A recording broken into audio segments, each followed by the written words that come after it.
Hey, are you a bass player that plays gospel or someone who's wanting to learn how to play gospel music? Well, I have something that I've created for bass players just like you. I've been creating these gospel bass jam tracks. I've already created contemporary gospel, gospel quartet, and now I've created the straight gospel bass jam pack. And what that basically is my interpretation of gospel choir music. It's something that I think is really essential to learning how to really play and understand gospel music. Now, this bass jam pack features music that feels more like the gospel choir stuff, which is not to be confused with praise and worship or gospel quartet, any of that kind of stuff. It's slightly different. It's all gospel. The thing about gospel, if you've listened to it, it's pretty vast. It's a lot of stuff that you can learn in gospel music, and I understand that not everyone has access to that music, and not everybody understands that there's so many different areas of gospel music. So if you are a bass player that's wanting to know more about gospel, want to have something to jam to, I've created this pack just for you. And as well, I've created the instructional to go along with it. So I'm going to be breaking down all 6 of these tracks,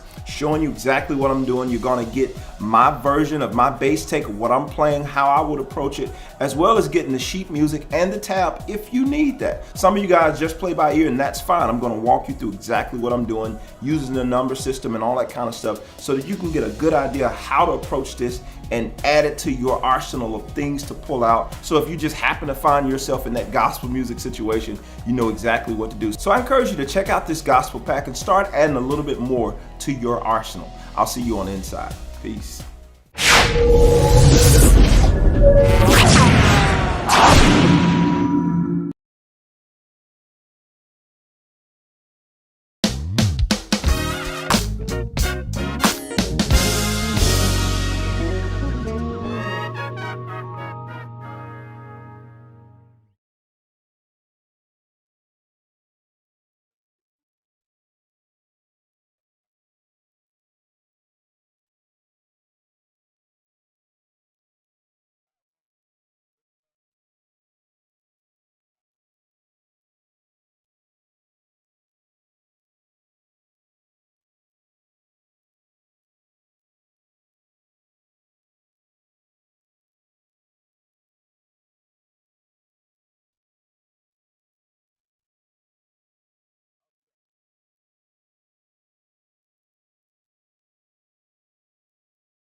Give me a second, guys. Let me troubleshoot what's happening with this sound here. This sound thing has been wearing me out from week to week. But good morning, everybody. I apologize for this. Give me a second. Let me sort out, see what's happening.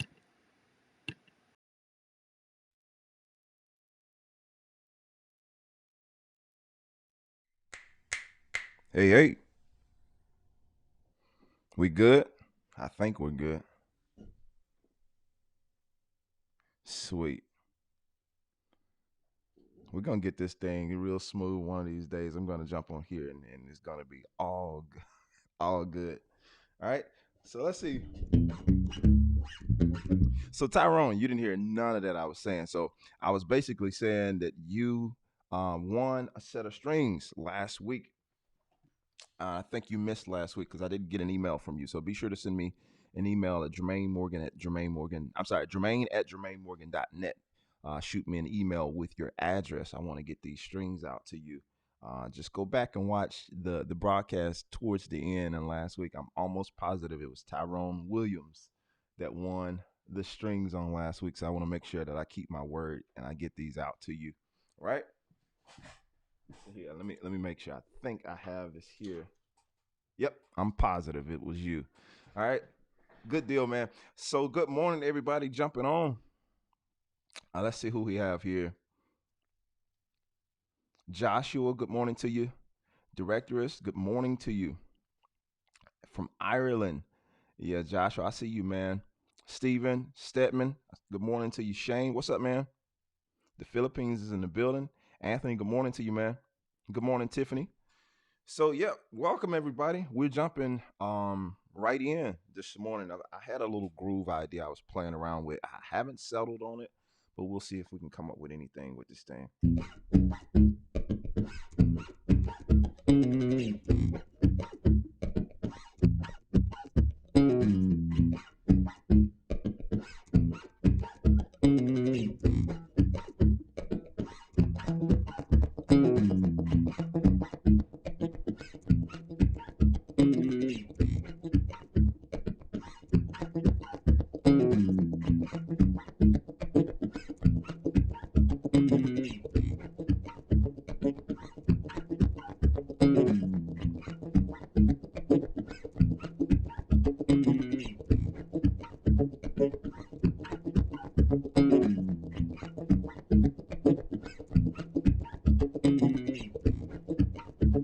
Good morning, Music for Jesus, Tanya. Good morning to you, Andrew. Good morning, man.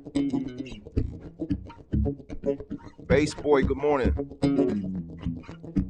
Raymond. Good morning. Good afternoon.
A little washy, but we'll deal with it. Everybody good? Miguel, what's up, man? Ron, what's going on, man?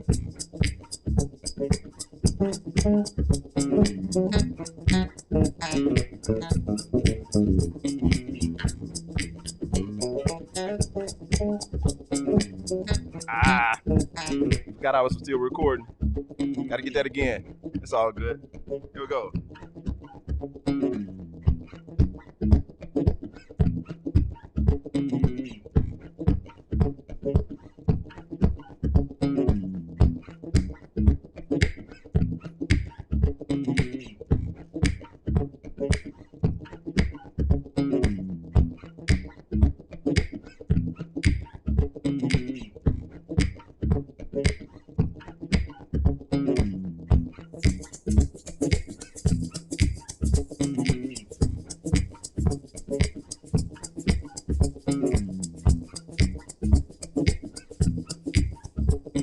Sweet.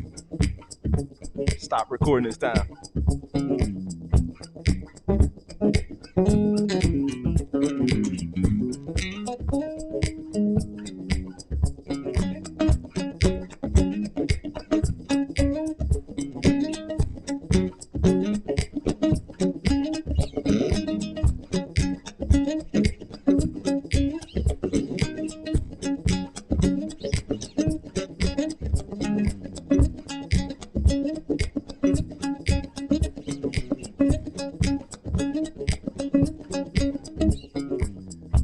What's that?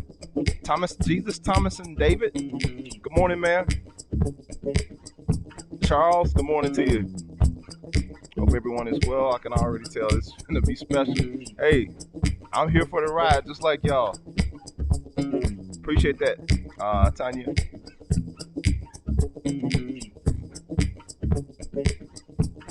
Yeah, be sure to let me know in the comments where where you guys are watching from. All right.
I can do it cleaner.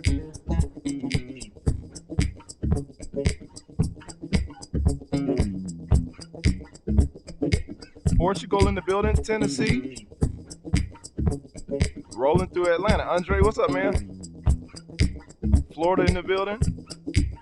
Jimmy, good morning to you, man.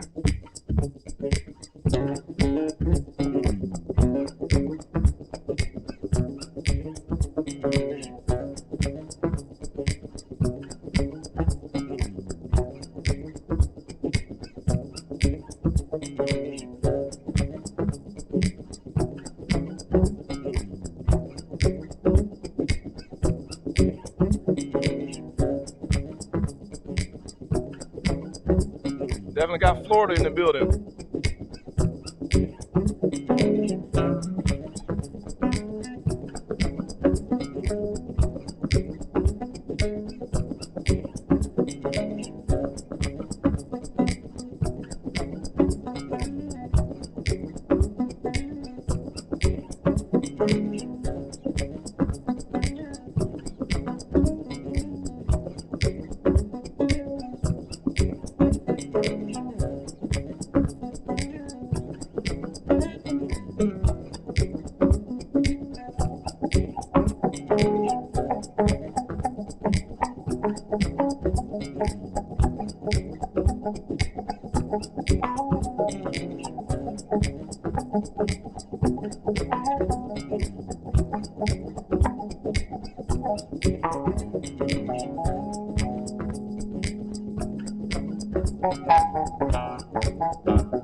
the way, I don't have a pick. I just hold my hand like that sometimes. I guess it's that guitar player thing. I like to get a different sound, holding my fingers like a pick. So that.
Jimmy says, what kind of pedal are you using? Would you recommend the Quad Cortex? I don't even know anything about the Quad Cortex. I'm using, hopefully y'all can hear me over this, I'm using a Digitech Jam Man. Talking over because I don't want to stop the groove. Melvin, good morning, man.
What's up, Vic?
All right. Fleece, good morning to you, man. Zane, good morning. Pennsylvania's in the building. The Warrior, I adjust. Turn that down a little bit. So I adjust my bass depending on what I'm playing, as you've heard me doing several times as I've been noodling this morning. I adjust as I go depending on the sound that I'm looking for, the overall sound that I'm going for. I just adjust. So sometimes I might have a flat tone. Other times I might want the mid-range to cut through a little bit more, or I want the high end to cut through, depending on what it is I'm playing at the time. But for the most part, I'm adjusting as I go. My standard settings, I'm normally, with this bass, it's hard to say one particular setting because I'm always doing so many things with this particular bass. It really depends on the song. That's the best way I can answer that question. Zane, that's the best way I can answer that. Floppy, good morning, man. All is well. All things considered, all is well. Sounding very good as usual. Gotta love Tuesdays, man. I really appreciate that. Appreciate you guys being here to listen. Izzy, good morning to you, man. Jerry, good morning. Appreciate that, Floyd.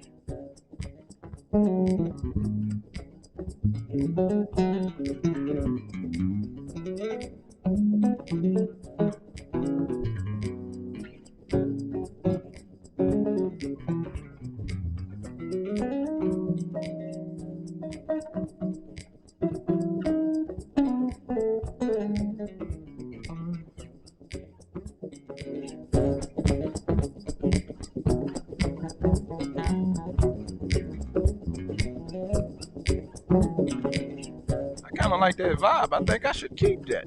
Let's have a vote. I'm gonna probably keep it.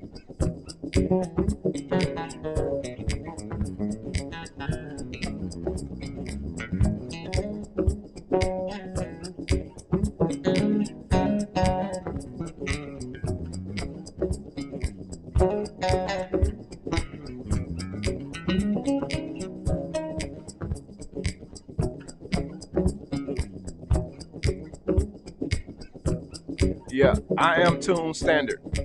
I am tune standard, Jimmy. On the way to work, is it possible to tell me the type of mic you're using? I just couldn't remember. Absolutely. So I'm using this Shure SM7B. So just a regular. I'm saying a regular. It's not a regular, but it's just a Shure SM7B. That's the quick answer. I did a video about this microphone not too long ago, so check that video out. And there's tons of other videos about this particular microphone. It's cool, really dope mic. Um, appreciate that. So it's a keeper. Keep it. All right. So I see the keeps. I love the new sound and setup, sounding great as usual. Thank you. I appreciate that. Bernard, what's up, man? Podcast mic. Yeah, that's what I was trying to think. I could. Well, I didn't want to dumb it down to just a podcast mic. This mic was actually around way before that. They just started using it for the radio and podcast. But this mic actually been around a long time, since the '70s, I believe. So it's actually you know, obviously a good mic that's been around a while. All right. The directoress, before you run off before you run off, these are your strings. I'm glad you told me you're about to leave. These are your strings. Be sure to send me an email, Jermaine at jermainemorgan.net. You won from last week, so be sure to claim your strings before you leave. All right, cool. So all right, so I'm gonna keep this groove. So what I'm gonna do now is save it.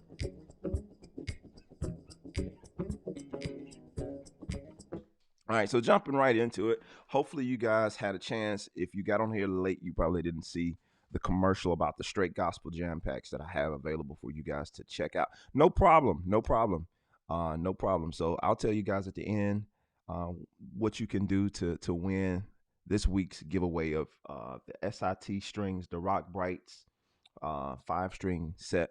I'll tell you what you can do to enter to win these strings at the end. So be sure to stick around if you can, so we can get that part. But yeah, so I lost my train of thought there. Lost my train of thought there quick. I want some strings. Ben said I want some strings. Yeah, I'll tell you what to do towards the end, how you can enter to win these strings. So I was talking about the jam packs. Be sure you check out the jam packs. I had somebody, a really great bass player, actually two great bass players, actually three, because my man Steven put up a video not too long ago that he was playing to one of the jam packs. I reposted that on my Instagram and my Facebook page, as well as Jamal Andrews. Many of you guys might not know who he is by name, and then a lot of you may know exactly who he is. Jamal has done some great things in the gospel world, as well as abroad, and many other things. But one of the most notable things I think most people will know him from is the William McDowell stuff. He was playing the bass for William McDowell for many years. He's playing on a lot of the hit songs that you guys know by William McDowell. If I'm not mistaken, Give Myself Away, all of that stuff, that whole record, and another record. And he was playing the stuff before Justin Rain started playing the recent stuff. Jamal was playing that stuff with William McDowell for years. And yeah, he was playing, all that being said, he was playing to one of the jam packs the other day. I reposted it on my Instagram and my Facebook page. Now, yesterday, I don't know if y'all follow Six Strings. He called himself Six Strings Bryant Jr. Bryant, I can't remember my man's first name, but I know Six Strings. He plays the bass, and he posted something where he was jamming out to one of the gospel quartet jam packs on yesterday. So yeah, it's some great stuff. If you've heard any of it, you already know it's some good stuff. If you're somebody who's new to gospel, who's trying to get into gospel, that's the tool for you. This commercial is brought to you by me. I just wanted to let you guys know, because I'm becoming more aware. The longer I do this, is that everybody don't see everything. You can assume that people know, but everybody don't see everything. So I want to make sure that you guys know about it, and know that there are resources, there are tools available to help you if you're trying to grow in that area.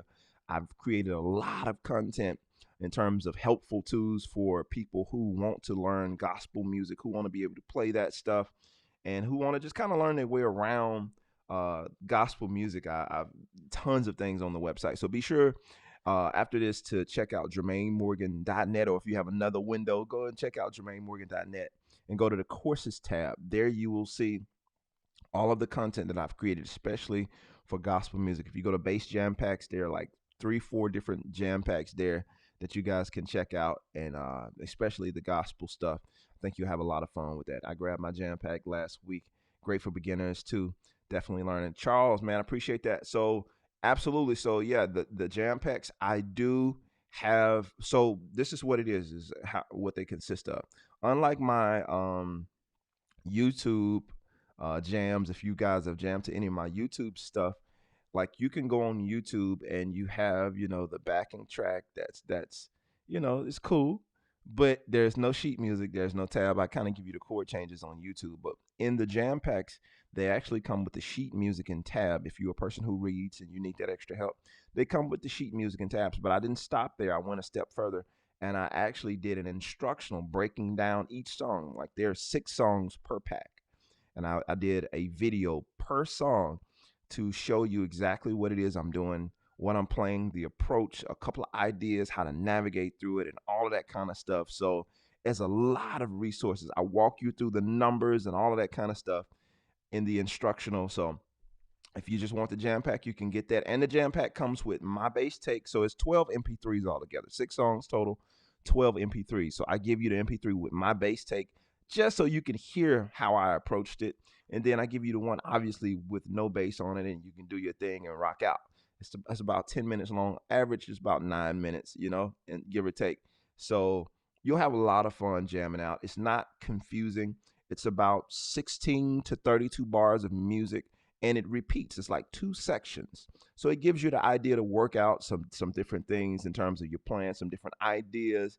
See what works, see what doesn't work. Gives you an opportunity to work on grooves, work on licks in the context of a song filling, environment. I brought in musicians. I'm not playing everything on these jam packs. I brought in some musicians to help me to play some of the stuff. So you have the feeling of a full band being there with you. And so, yeah, it's some fun stuff if you guys want to check that out. So I'm done with that. I just wanted to make sure I made mention of that because I understand that not everyone knows. And if you're just seeing me or meeting me for the first time this morning, this might be completely new to you. And last but not least, before I forget, I have a book that I released last year called 10 Ways to Success, the Working Musician. If you are a musician and you're not maximizing all your potential and you're doing one thing and that's just one source of income for you in terms of, I play a gig and now that the gigs have went down or they haven't picked up as much, I've been out of work for a year. Like, nah, you need to get this book because it's going to show you some things that you might have that you haven't considered that could be possibly helping you to generate some revenue in some other areas that you didn't think about beforehand. And you could still use your musical ability. You don't have to put it on the shelf and wait till things open back up. These are some things you could possibly be doing now. Now, all of the things I mentioned in the book, I've used them all. And one of the things I wanted to make mention of is even if you don't use any one of these 10 things in the book that I use, it will probably spark some idea for you to come up with something. Oh man, I've been doing this for years and I never really thought, to use that. And so it's just a different way of thinking, a different way of looking at things. And this book is available on Amazon. It's available on Kindle, Audible, wherever you get your books, stuff like that. But most notably Amazon and my website, JermaineMorgan.net. So all of that is there. All right. So let's go back. Let's go them. Get them. Love playing. I appreciate that, Andre. The cost is good. You will learn how to play. And I really appreciate that. Brazil, Sao Paulo, Brazil is in the building. So, hey, guys, we're jumping right into it. So the thought I had as I was kind of, gathering my thoughts for what would I talk about today in this grooves and motivation. Oh, yeah, if you're new and you don't know what this is and you just walked into where some dude's just jamming on the bass. This is called Grooves and Motivation. Live with me. I'm Jermaine Morgan, if you don't know that by now. And I get here every Tuesday morning around 7:30 Eastern Standard Time, and I just share some things with you guys to hopefully encourage you, give you some inspiration for your week to push through another week, to open up some ideas and maybe hopefully reveal some things you haven't considered before.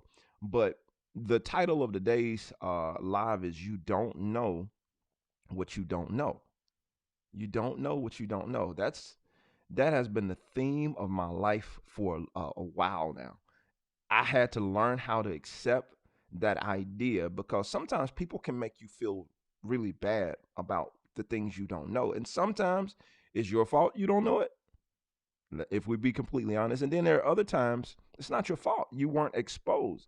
You had no way of knowing this information. It wasn't available to you, or if it was available to you, you had no idea that it was available to you. And it could have had a lot to do with your surroundings, the culture that you grew up in, because there's a library, no matter how small, there's a library probably within 10 to 15 miles of every city.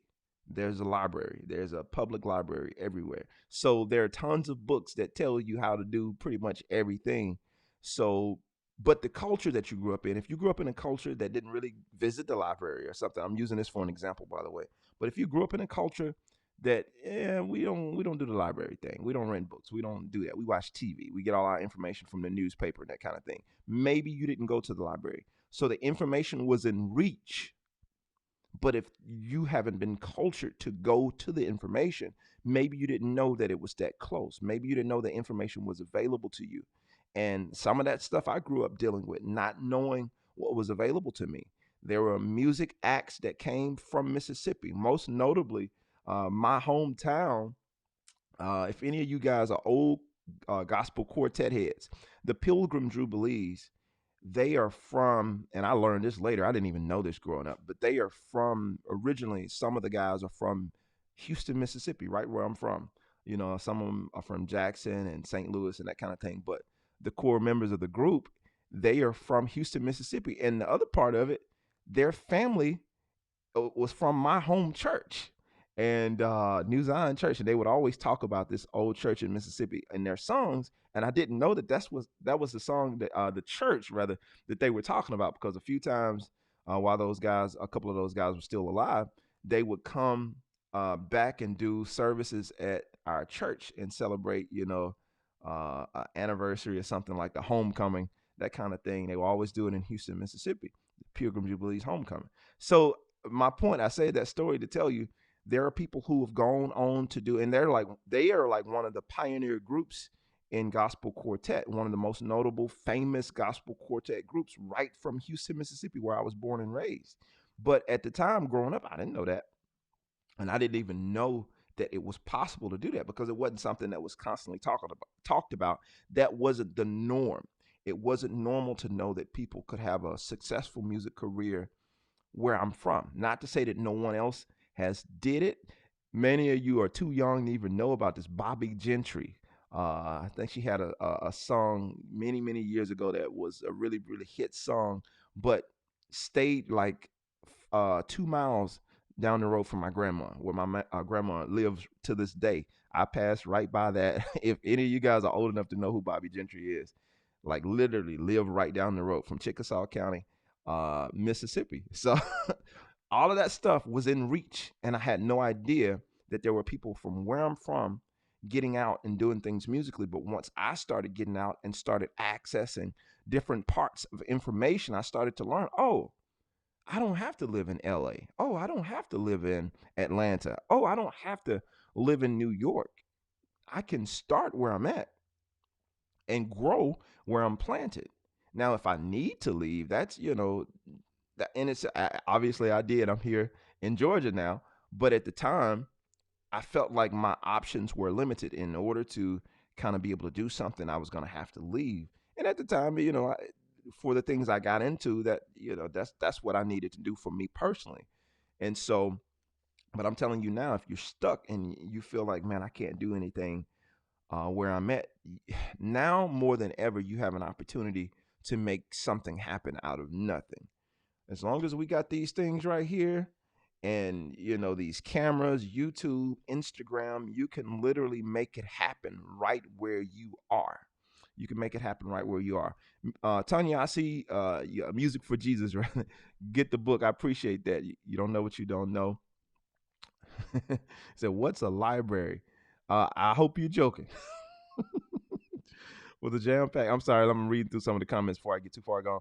Will the Jam Pack help those who don't read music as well? Absolutely. The Jam Packs were designed specifically for everybody. If you don't read music, the more better. I know that's terrible grammar, but yeah, the Jam Packs, it's literally by ear. If you play by ear, you can do this by ear. I give you the numbers and everything, especially in the instructional. I give you the numbers and everything like that. And if you literally, if you only play by ear, you can, and you don't want to get the instructional, you can pretty much listen to the jam packs and kind of figure it out. I try to keep these kind of middle of the road, not too extreme where the average bass player couldn't play it. So it's something that I believe you can pick up really, really quick. It's just a nice groove. Now there are some moves. It's not boring. There are some moves in it that you will be moving around now. So it's not just cookie cutter stuff. It's some of the stuff is moving a little more than the other stuff. When you get to the straight gospel and the contemporary gospel, some of that stuff is moving a little bit more, but it's simple enough to the point where the average bass player can kind of navigate their way through it. But if you're more of a beginner, you might need to grab the instructional. Even if you're not a beginner per se on bass, but you're a beginner to gospel, you might need to grab the instructional to help you kind of better navigate, through it. So yeah, that's what I did there. Um, so Pilgrim Jubilees, yes, my mom still has the vinyl. Come on now, vinyl. Yes, sir. Where are you from? I'm originally from Mississippi, Houston, Mississippi, born and raised. I don't live there anymore, but that's where I'm from. Uh, that's cool to find out that this history. Yeah, it's a lot of, and I would challenge you guys where you are. I would challenge you to try to find out some of the history about. Has there been any musical acts or anything to come from your city? Like, find out, are there any famous people from, or not necessarily famous, but are there any people of influence or people who are substantial who've um, done something from where you're from? I come to find out, my wife and I have gotten hooked. Anybody that knows me, I don't watch a lot of TV, but I do make an exception. My wife's and I's quality time, like when we have quality time, we normally kind of, after the kids are gone to bed, watch a movie or something like that. But lately we've been on this Flash tip. We've been watching the Flash, the Netflix series on the Flash. So we've been checking that out, and I come to find out that Iris is originally from Mississippi. I was like, hey, that's cool. So all that being said, check out your town, check out your area, and see if anybody of influence is from the area that you're from or anything like that, because you just never know. Those little nuggets, it gives you, especially if you're stuck or you feel like you're stuck, something like that gives you that bit of inspiration to know that, hey, man, even though I'm from here, I can make it. Some of you are in a big city and yours is absolute opposite of that. But if you're from a smaller town like me, sometimes it helps to know that somebody from those towns done something, or you might have some local heroes that are doing some amazing things. They are still there. You'll be shocked. You'll be shocked to find out now. um Et, I appreciate that, man. Thank you so much. uh who is that? So musical Jesus says, have a great day, everyone. Off to class, 3 more weeks to finals. Oh yeah, definitely go and do what you got to do. Definitely do what you have to do. All right. So Daniel, what's up, man? Daniel Singh. We have no excuses not to make our own opportunities in 2021 or anywhere in the world. Absolutely, man. You have to take advantage of every opportunity, every situation. And the biggest thing I'd say now, all that being said, you don't know what you don't know. Once the information now becomes available to you, because what I'm doing now is just opening your minds to possible information that you might be missing. It's kind of like you need, let's go old school. It's kind of like the ice cream man is outside and you don't have any spare change, so you think. But when's the last time you checked the sofa?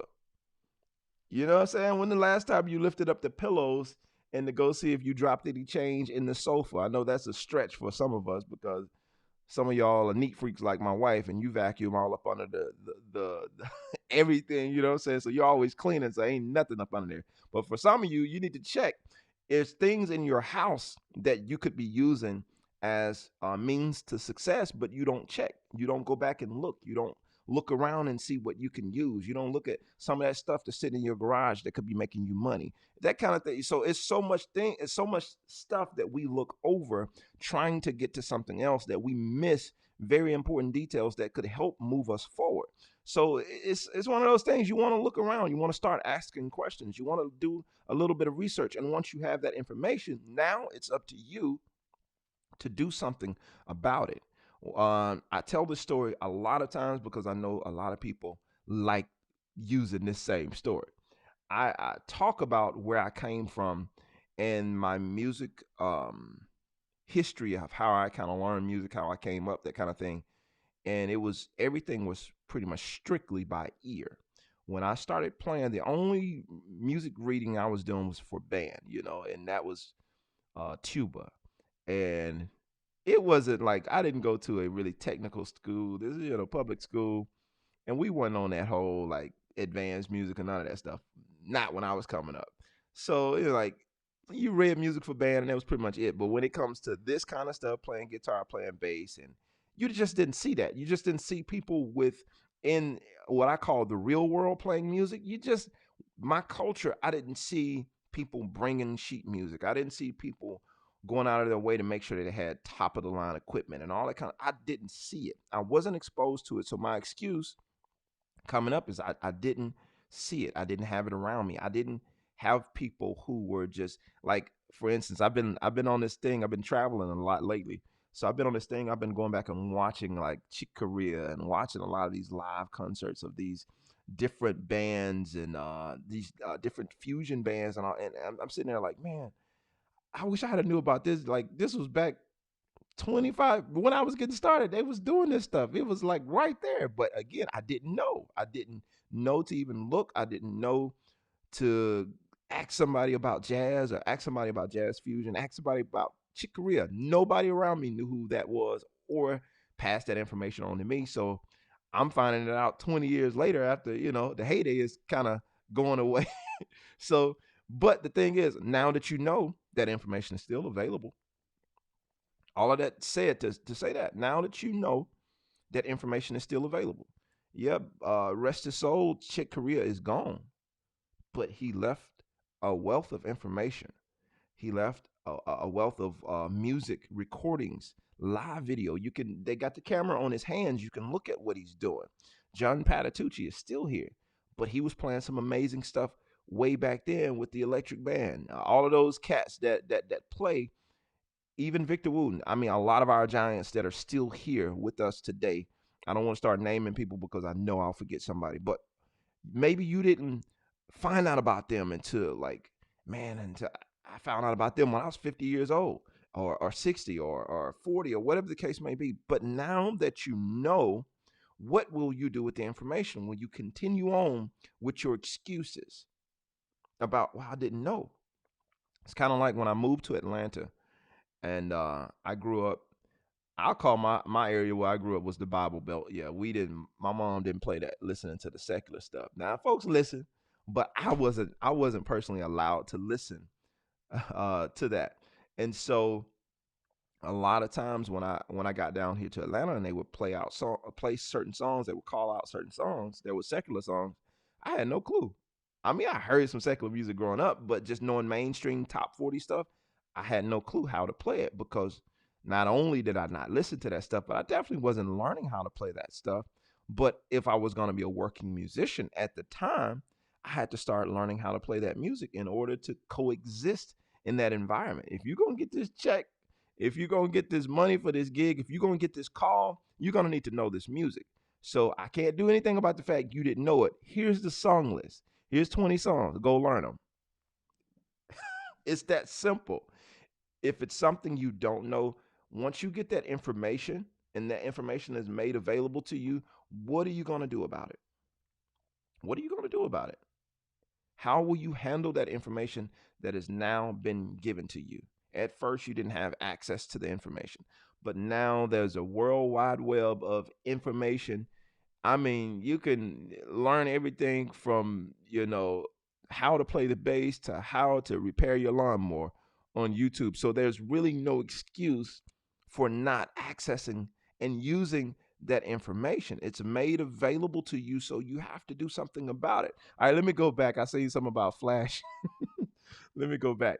All right, so ET said I put three new pots in my Fender J today. Sweet, man. Good stuff. Good stuff. So I know that probably sounds great. Andre says Flash is a good show to watch. They have new episodes. I'm getting caught up. I'm going all the way from season one, and I don't even know what season we're at now. So yeah, I'm getting caught up. And again, that's my pastime when I'm winding down and I've finished my day. That's how we wind down. We've been checking the flash the flash out. So I didn't get much info about scales. Just started learning bass lines from songs, and that's cool. A great way. You jump right in the fire, and that's not a bad way to learn. But now that you know that information, and truth be told, even though I went to school, I didn't necessarily go to school for music. I did go and kind of got an introductory uh, level to music theory with community college. And once I went to the university, I wasn't really focusing as much on musical studies as I was with the recording industry. And so, all that being said, I didn't do a lot of in depth study on bass or guitar. I did guitar studies like my last year at a community college with a phenomenal teacher, Dr. Cass Patrick, at the time. And so, he was phenomenal. I sucked, but he was great. so, again, all that information, as I started getting it, it took me a while. And I'll say this to encourage some of you guys. Even the stuff that I was getting at school, I took theory at the time and I passed the class. I learned it on paper, but I didn't truly understand it. I didn't truly understand how to apply music theory to my instrument. I learned my culture was a different way. By the time I learned music theory, I had already been playing for a while. I already knew how to play. So I didn't know how to connect the dots. And it took me years to figure out because YouTube wasn't around when I was in college. It makes me sound super old, but hey, I didn't know how to connect the dots when I was there. So I was passing the class on paper. I was getting the grades, but I had no idea what that stuff meant. So a lot of that information for me went away because I didn't instantly take it and apply it real time. Going back to my guy Obed, he said he started learning music by simply learning bass lines from songs. That's kind of how I learned. We learn music, we learn songs, or we learn grooves. That's another thing. We would just play around and just play around with grooves, or we learn songs. We didn't sit there and practice scales. Nobody told me when I got my guitar in my hand, because that was the first string instrument I played was guitar. Nobody told me, all right, here's your major scale, here's your minor scale, here's the number system. I didn't learn the number system until I got to college, Alabama to be exact. I had no idea anything about numbers until about 2004. That's when I started getting introduced to numbers. And up to that point, I'm like, when they was calling out stuff, I'm like, what? I didn't know what they were talking about. And so once I started kind of getting it, it started making sense to me. And again, once I came into contact with the information, my thing is, all right, now I have to learn this thing. Now I have to sit down and try to study. And a lot of this stuff have made its way to me slow. I didn't know. You simply don't know what you don't know. I wasn't a guy that was picking up music books and just reading. If you are that guy, then this conversation might not even apply to you. But if you are a person that you just kind of work on things as they come to you and just kind of work on things one day at a time, like until recently, I wasn't a guy that was just reading books or checking out books and just reading a whole bunch of books. Okay, I'm a musician, so I'm going to read every book about music. Like, I wasn't that dude. So, you know what I'm saying? So it took a minute for me to find out a lot of this information. All right, so let's see here. Somebody else said, I love the Flash. Floppy, appreciate that, man. I love the Flash. Also currently living in the town where Ray Charles was raised. That's kind of sweet. Sweet, man. That's nice. That's really, really great musical heritage or musical history there. Something to pull from. Gavin says, good morning, hailing all the way from Barbados. What motivates you in these times not to give up? Wow. That's a great question. What motivates me not to give up are my reasons and purpose. I feel um, one of my biggest reasons, well, four of my biggest reasons are my family. And I got three kids and a wife. And I feel like they're counting on me to make the right decisions, to do the right things, and to really just put out good effort. I feel like they're really counting on me to do that. So my reason there is I don't want to let them down. I really don't want to let them down. And I want to provide a stable future for my kids because I understand that your kids start on the shoulders of where you left off. Once they become adults, they start on the shoulder of where you left off. So if you drop the ball and you just basically fell and never got back up and you left them to fend for themselves, that means they have to start from the ground and build up rather than building from your shoulders. Because if you stand straight up, they got some height to go off of. But as long as you're on the ground, just laying down, not doing anything, figuratively speaking, you're not accomplishing much. You're not leaving a legacy. You're not leaving anything that they can take. Because if and nothing against anybody that works a 9 to 5, but it's gonna be hard to leave something that they can have of their own in terms of monetary wise if you haven't put any money back, you don't own your own business, you at best you have life insurance, but they have to wait for you to die to access any of the benefits of being your son or your child or your daughter, that kind of thing. I don't want my kids to have to wait for me to die in order to access the benefits of the work that I've put in. So a lot of what I do, my reasons for what I do and what keeps me motivated is knowing that I got somebody coming behind me. So by me carrying this baton, I want to run as fast as I can and get them as far as ahead as I can. So when I hand off that baton to them, they're way ahead in the race as opposed to having to start back behind everybody and do the same thing for the generation coming after them. So my motivation and the thing that pushes me is generational. It doesn't stop with me because my goals, you know, they are what they are. I hope to be able to accomplish them, but more so, I want to see the generation coming after me. I want to see my kids that's coming after me, and not only my kids, but the other thing, the people that I'm put here to inspire. I want to see those people go further. I want to see those people do more. So, what's been one of my MO's main objectives for a long time is saving people time. A lot of stuff that I did, I had to learn it the hard way. And I had some help along the way. I'm not going to say I didn't have any help. I did have some help along the way. I have really great parents. And I'm from a mixed family in terms of a blended family. But I have a really, really good parents. So I'm not going to put that out there like I didn't have great parents. I do. But a lot of things we just didn't have available. And so I had to figure things out the hard way. My parents, they supported me in the regard of making sure that I had something to play, had musical instruments, and my mom's a musician, but none of my parents were professional musicians. So a lot of this stuff I had to figure out on my own. As a musician, I wasn't connected or I wasn't really close to people who were doing this like period. This is all I do. I'm a musician and I've done extremely well as a musician. Everybody I knew who were musicians were really great people, great musicians, but most of them were hobbyists. And I didn't meet professional musicians until later. So, me being able to save people time that may come from a situation like I am. You come from a small city, come from a small town, a small country, or something like that, and you don't have access to information. It's not readily available because, again, if it's not your culture to go to the local library, then there might be 1,000 books to answer the question about what you're trying to do. But if it's not in your culture, it's not in your DNA, you're not wired to be that person to go naturally and go look for this information, then you're going to have a hard time. You're going to struggle. And I want to kind of level the playing field, not to make people weak and not to make people lazy, but to kind of give people that extra push that I necessarily didn't have when I was getting started. So all of those things, to answer your question, are part of my reasons.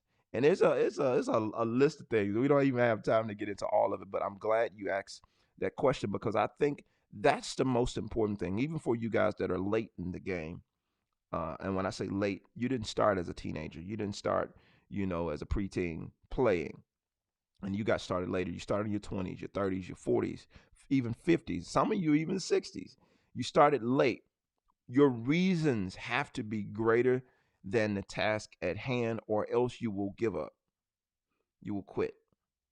Because it's easier to quit, it's easier to give in, it's easier to walk away from it when the reasons aren't big enough. But if you have a reason that's associated with what it is you're trying to do, case in point, if you're not a person who exercises or eat healthy, go to the doctor tomorrow and let them tell you if you don't change something, you got 2 months. I guarantee you'll find some motivation. You'll find some motivation. You'll find some reasons to get that energy level up. You'll find some reasons to get a move on, to get something behind. But the thing about it, we shouldn't have to have a scare in order to put out our best effort. We shouldn't have to have a scare. It should be something, that reason. So if you look hard enough, I guarantee you'll find a reason to stay motivated. You'll find a reason to stay at. If you're truly wanting to become a bass player or a musician or something like that, this economy shouldn't be the end all decision maker for you. The economy is going to be what it's going to be. This pandemic, all this kind of stuff that we've been enduring. If you truly want to be something, there's a quote that I like.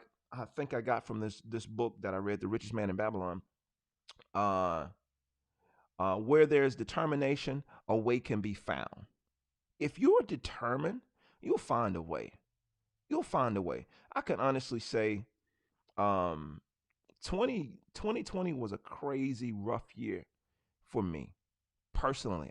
Y'all didn't know it. I got on here and did grooves and motivation, but 2020 was a crazy rough year for me. It was spiritually draining.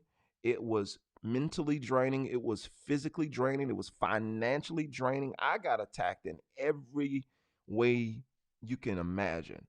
And it was very hard to keep my head up and keep going. But I was determined. Something clicked probably around this time last year. Something clicked that I have to do this. I have to get through this year. I have to get through this time. I have to. My reasons really started standing up. You know what I'm saying? And it wasn't easy. I had to have a support system. My wife helped me during this time, and several other people that I'm connected to helped me get through this time that was tough. So I will say you will need a support system. You can't do it all by yourself. It's hard to push through by yourself. You have to have some type of support system that helps you to remind you of those reasons, because sometimes in our own, we'll get in our own heads and we'll become very, very cynical, even with great reasons. Sometimes you'll get in your own head, you'll become very cynical, you'll become very pessimistic. And especially when things just seem like they continue to be bad or spiraling out of control and you have no control, it's easy to become super negative. It's easy to become super negative, and you don't want to do that. So one of the things I do, make sure you have that great support system that helps you to navigate and to manage, and people that remind you of your reasons. And not only remind you of your reasons, you need some people around you that remind you of who you are, because there's going to come times where you forget. There's going to come times where you forget, even on this instrument, like you forget that you're great. I don't care what level you are. I don't care how many scales you know, how many runs you know. Yeah, I don't know the melodic minor, and I don't know all of my arpeggios, and I don't know all of this. It doesn't matter. You're still great. Why are you great? Simple, because you didn't quit. You didn't quit. And if you're still here, you still have time. If you put the energy, if you put the effort behind it, you can get beyond the hurdle that you're facing now. You could jump it. You might have to go back a little bit, get your speed up, but you can jump it. You can jump it. Just because you tripped over the first three, it don't mean you're going to trip over the next three. So be encouraged in that regard, that, yeah, life happens and the motivation goes down in terms of what I'm doing today. It inspires, it encourages, it motivates you. But ultimately, once you leave this life, you got to go deal with life. And so you're going to need something bigger than just an hour or hour and 30 minutes of talking or 20 minutes of playing and whatever. You're going to need a little bit more than that. So you got to figure out something and get those reasons up that keep you moving forward. So I know I'm way off, but I felt like that was necessary. So Gavin, hopefully I answered your question thoroughly. Et, what's the Flash? Australia. We're a bit backwards. Don't worry about it, man. Just a DC comic hero. That's all. Nothing to waste your time on. All right, Zane says, preach it. Feel overwhelmed with all of the stuff. I don't know. Because of that, hard to tell where to start. Then how do you retain it? That's challenging too. Um, Retaining for me, I think it has a lot to do with your memory. And what I mean by that, short term and long term memory. I have a problem. I'm not going to say that. Let me rephrase. Let me reword what I say. I don't have a problem, but I've had over the years, I've struggled with retaining new information. And how I work through that is, number one, I have to realize my strengths and my weaknesses. And then the other thing is, after assessing kind of what my strengths and my weaknesses are, like for instance, I realize with learning new things, it's hard for me to retain it right away. I struggled with that in school, and a lot of times, you're left to feel like you're less than average in terms of, if everybody else is getting this stuff like this and you're not getting it, maybe maybe I'm not that smart in this particular area, and that wasn't the case at all for me. It's like, no, I had a different way of retaining knowledge. I found over the years that no, it's not, I don't know this stuff.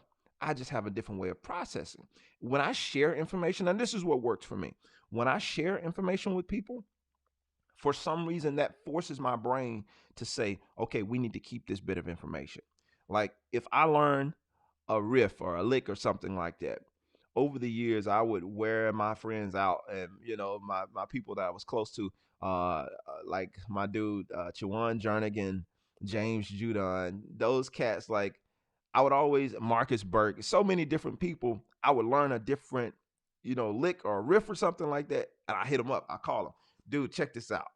I just learned this, man. I just figured this out. Remember, even like Norris Jones, guitar player, I would call him. I'm learning something, working on something new, and these are people I kind of looked up to, and we help each other out, that kind of thing. And I would call them and be like, "Hey, man, check this out. I learned this riff," and playing through it and explaining to them what I was doing was helping me indirectly. It was helping me to retain their information. So the more I talk about something, the more likely I am to remember it.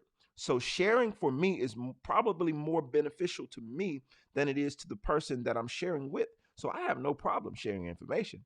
You help me to be able to share it and talk to you and tell you about it. It helps me to retain the information. So for me, that was part of my workaround in terms of retaining. Now, how does that translate over to songs and learning music, that kind of thing? I struggled in that area too, retaining music. So what I started doing, I started writing stuff down. I would get so mad at myself. I was hard on myself. I'm still hard on myself. But I would get so upset with myself because I would learn music. I would spend hours and hours learning music. Like this when I was playing at church. I would learn all this music, and we would come in there to the rehearsal, and I would be missing stuff and forgetting stuff. And I'm looking in the rehearsal like, this dude didn't practice. This dude didn't go through those songs. And for me, like, I'm a very goal oriented, and I'm really like, I like to do my best at all times.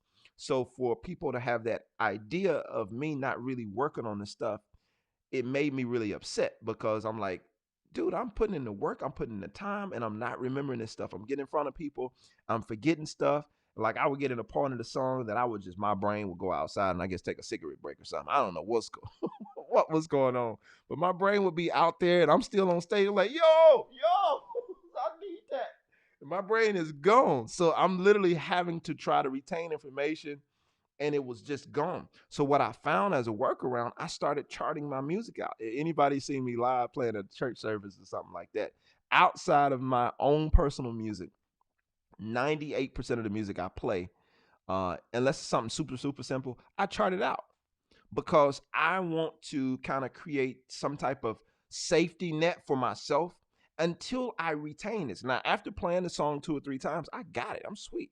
Sometimes I'll just have the chart up there just for reference, and I really don't need it, but I'll have it there because I've been in situations more than twice that I've went completely blank and I couldn't remember any of the song.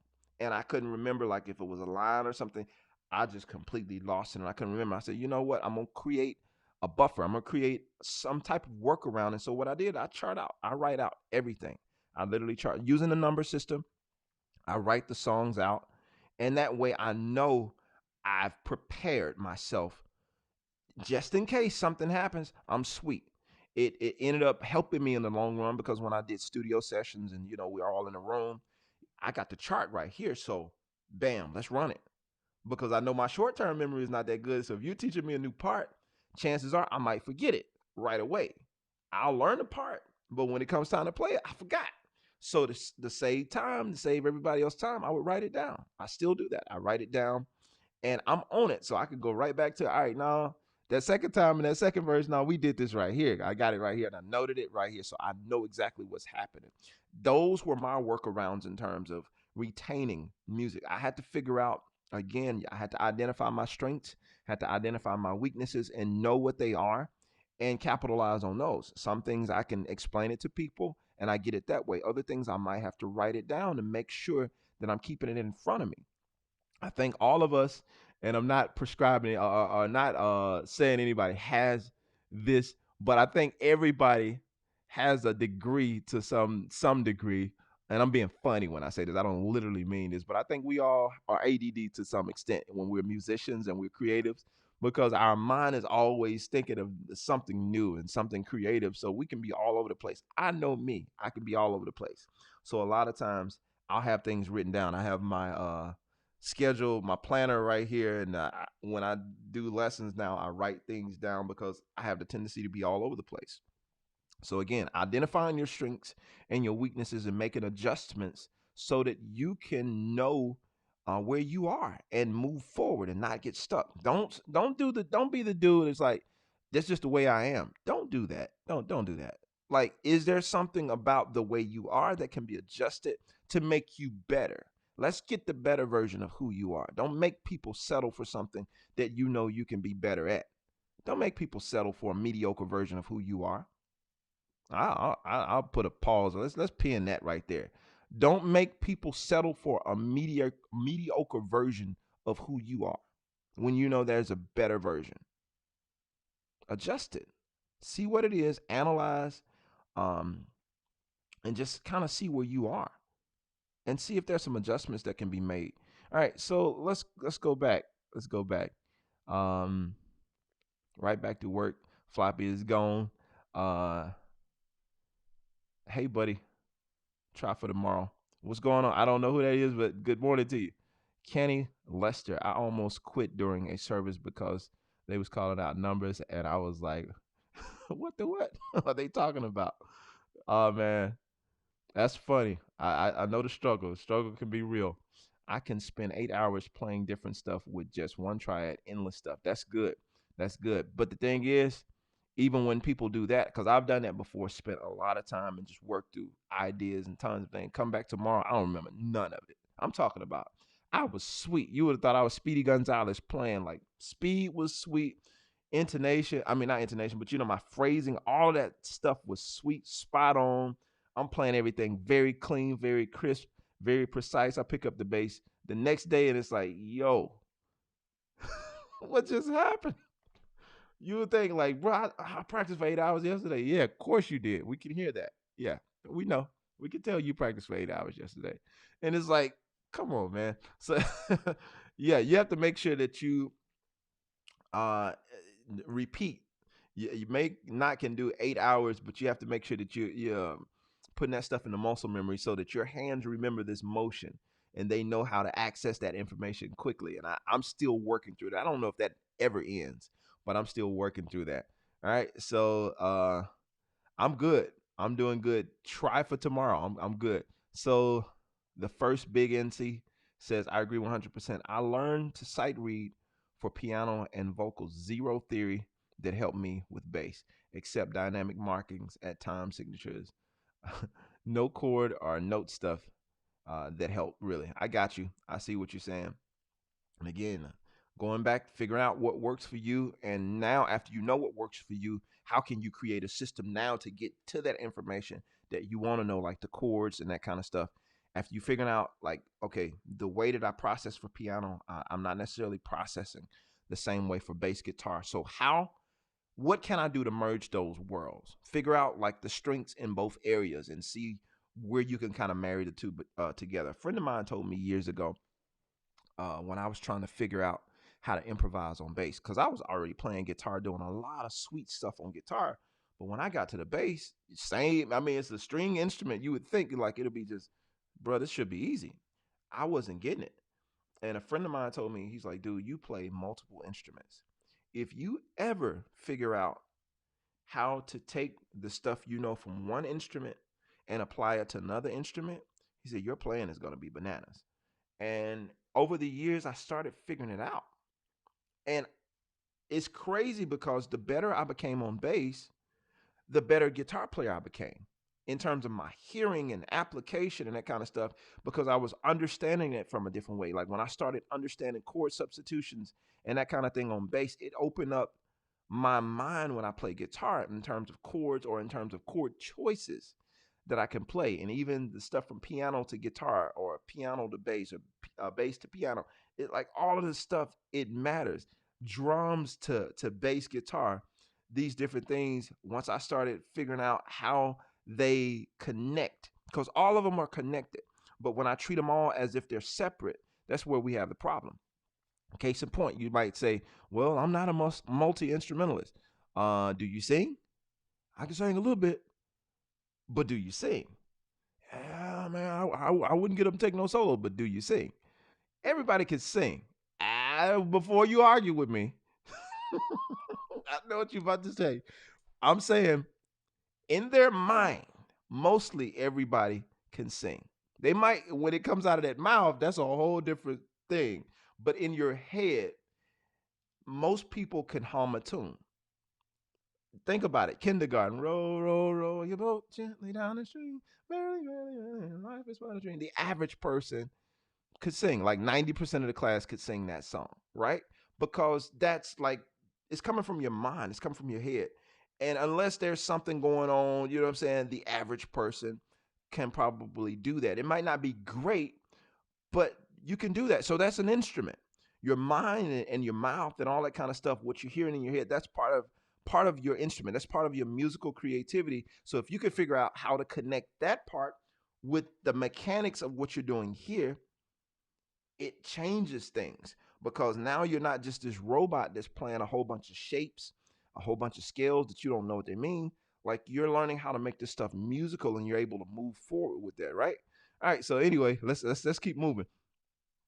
Let's see. He's Zane said, I just said to someone last week, I don't no, I don't know. I don't know. I guess you said I don't know what I don't know. Yeah, the number system trying to get faster with that chording, pick up six string or stay five, etc. I see what you're saying. Yeah, you don't know what you don't know, but again, you assess the situation and see where you need to grow and just keep it moving. Right? Try for tomorrow. That's what pushes me forward to keep going on. Family is a blessing from God, and we must provide them a quality lifestyle. I'm way behind in my in my comments. I'm sorry, guys. I'm trying to catch up. We must provide them a quality lifestyle. I hope every one of us achieve our goals. Absolutely, I agree. Gavin, I see you responded. And Raymond was talking to you was talking to Candy, so I'm not gonna respond to that because I don't think you was talking to me. Et, wow, you're a good motivational speaker. I appreciate that, man. Thank you so much. I'm on the late end game team. I got you. I agree. The why is so important. It is, and if you're and Tiffany, you're not the only one that feels like they're starting late, but you start where you start. It is what it is. You just pick up and go. And the thing about it, um if you're honest with yourself, if you're serious, and if you're dedicated, Going back to the statement that I said earlier, where there is determination, the way can be found. You know what I'm saying? I'll never forget there was this guy, old man, Mr. Welch. I can't remember his first name, but he was from where I'm from. Another legend that's from where I'm from. I remember this guy. He was old when I was young, so the dude was old for a long. Kind of how we talk about Morgan Freeman. He'd been old for a long time. You know what I'm saying? But we were in church. I was a kid, so I was like, this is probably when I first started playing guitar, like 12 years old. This guy would come around to this back when I lived in Mississippi. He would come around to my grandma's church. I would see him at different churches. Him and like two other ladies, they would always come around singing. I think his name was Mr. Leo Welch. He would come around and they would always be singing and doing this gospel thing, but it had this little blues flair to it.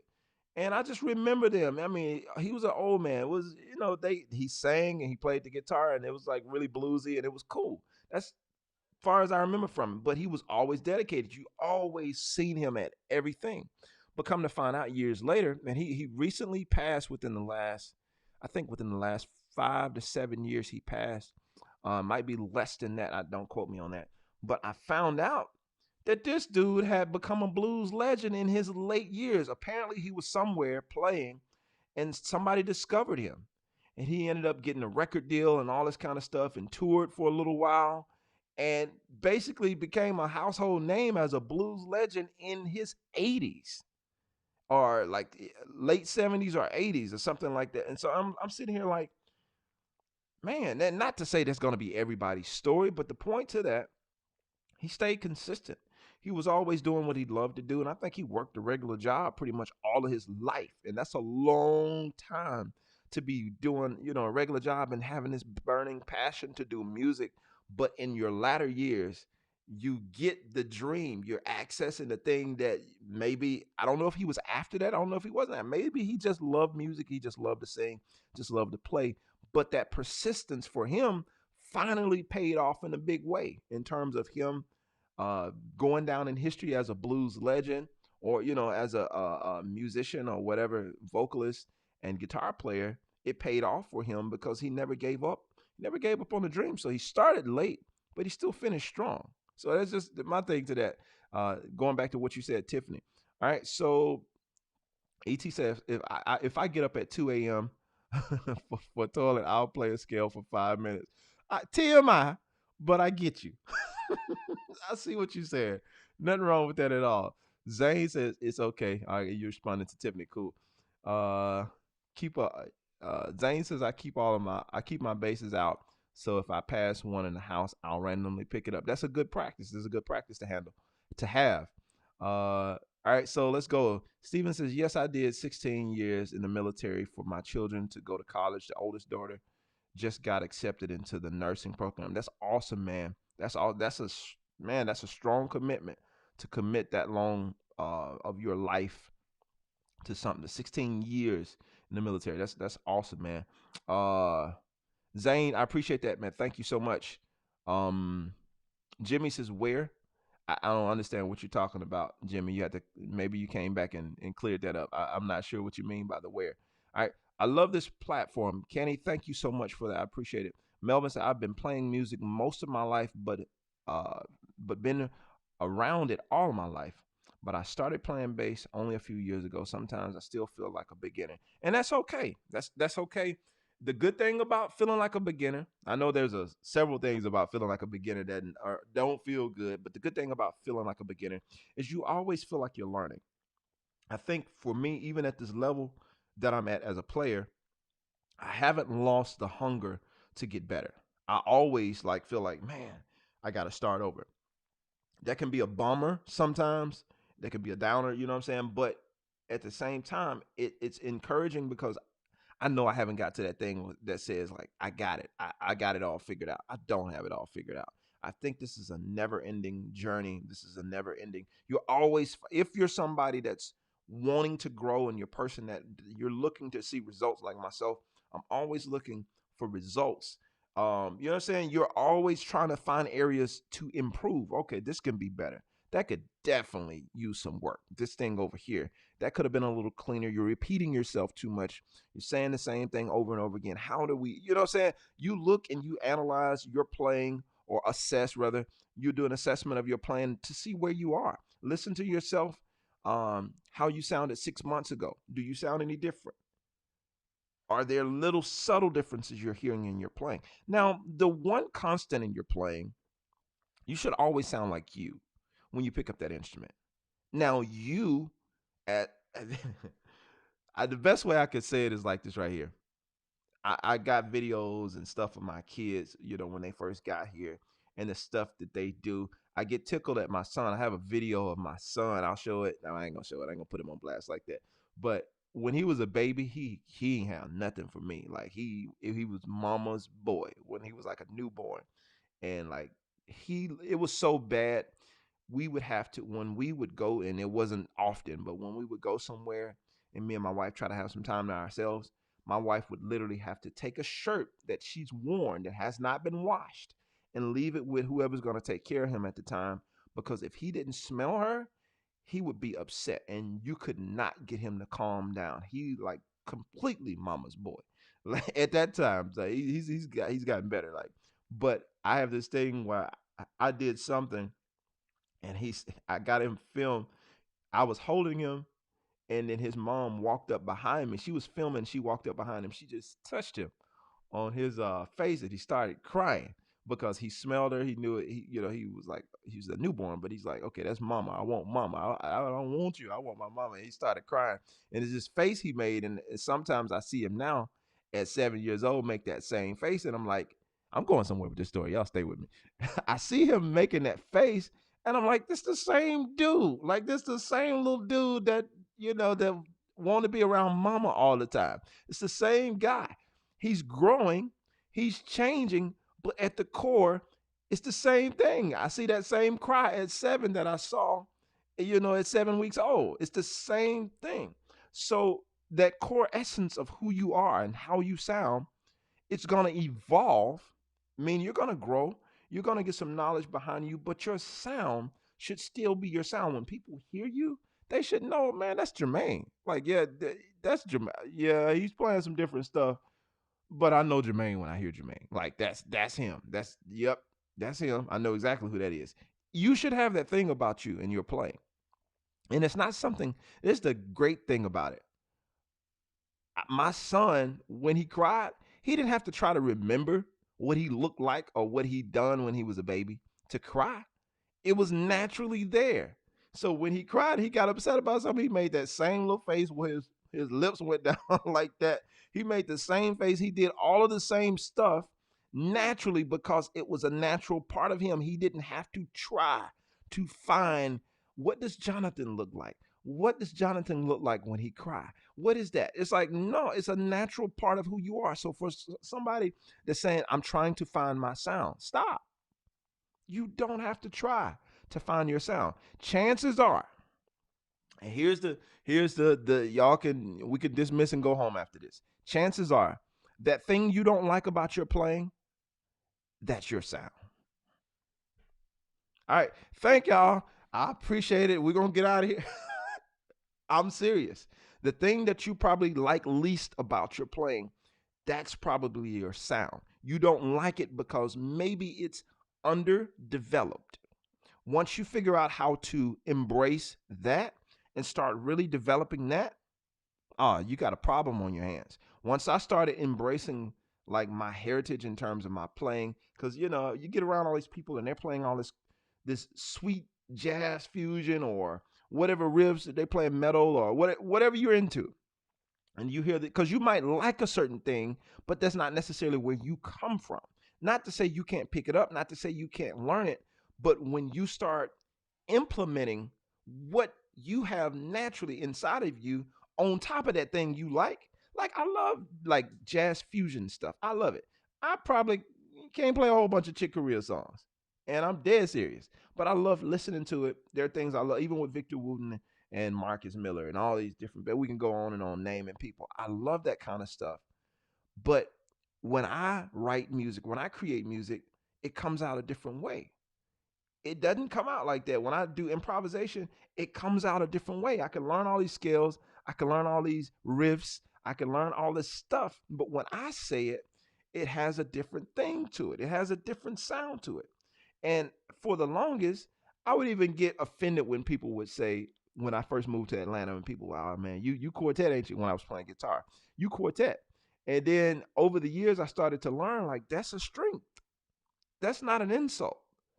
So I started really finding out when people started calling me for sessions, because I'm like, not a lot of people play the way that I play in terms of the soulful stuff.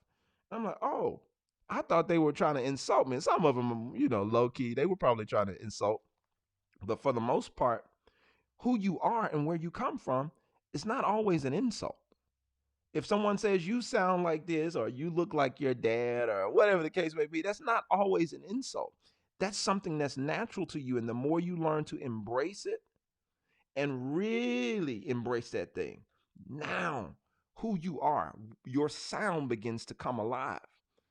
Because if you're from, like me being from the South, there's a lot of blues, there's a lot of gospel quartet, there's a lot of soulful elements that make up who I am and my sound. I didn't ask for that. That's the culture I grew up in.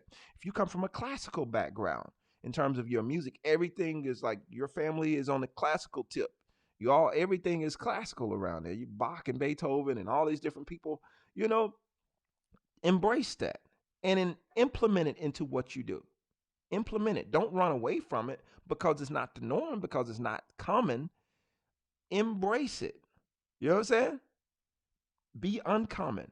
That's the thing that makes you stand out. That's the thing that when people hear you, they say, oh, that's Jermaine on bass. I ain't even got to see him. I know exactly who that is playing. They know it because you're embracing all of who you are.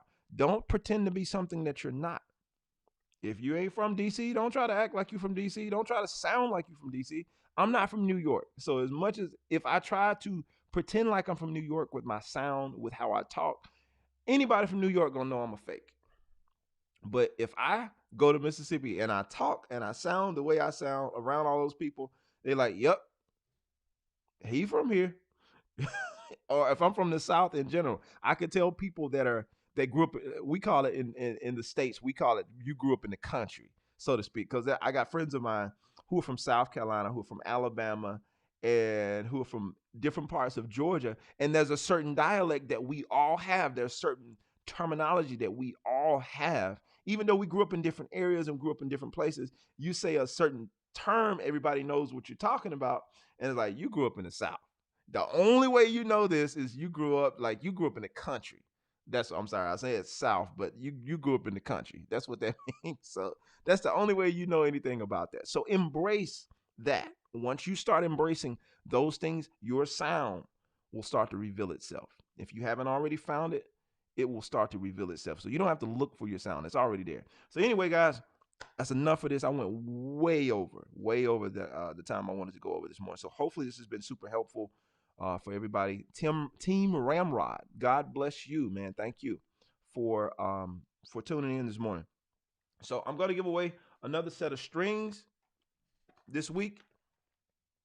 All you got to do to enter to win the strings for this week's giveaway is comment, I know. That's all you got to do. Put in the comment section, I know. That's all you have to do to enter to win. And I asked you guys at the beginning of the video to be sure to let me know where you are watching from. Please be sure to let me know. I love, did my camera stop? All right. Sorry about that, guys. I think my camera just died, but be sure to let me know where you're watching from as well. If you haven't already done that, be sure to leave it in the comment section. And I will have to catch you guys on next week. I think my other camera died. I don't know. I'm going to switch back and see. Yeah, I think it died on me. So anyway, I'll see you guys on next week. Thank you so much for joining in. Have a great day. Have a great morning. Y'all be blessed. From Kenya. I see. Yeah, and drop that. And if you're coming, if you're watching this in a replay, be sure to drop that in the comments section. Share this video with somebody. If you found something in this video that was super helpful, be sure to share that with somebody. And I'll see you guys on next week. All right, take care. Have a great day. Peace.